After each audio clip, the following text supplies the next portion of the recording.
ताज़ा तरीन वीडियोस के लिए चैनल को सब्सक्राइब करके बेल आइकन और ऑल नोटिफिकेशन पर क्लिक करें ताकि आपको मिले हर अपडेट सबसे पहले।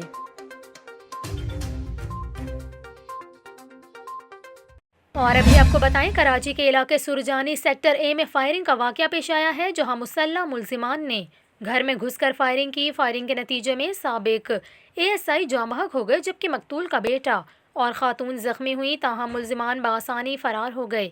आपको बताएं, इससे कबल गुज़िश्ता हफ्ते कराची में सुपर हाईवे के करीब फ्लैट में फायरिंग के नतीजे में एएसआई जाँ बहक हो गए थे। पुलिस ने दूसरी बीवी और सौतेले बेटे के कत्ल में मुलव्विस होने का शुबा जाहिर किया था। पुलिस का यह कहना था कि मकतूल एहलकार तारिक दूसरी बीवी और सौतेले बेटे के साथ रहता था। मकतूल पुलिस एहलकार का अपनी दूसरी बीवी से अक्सर झगड़ा होता था। ताहम वाक़े की मुख्तलिफ पहलुओं से तहकीकात जारी हैं।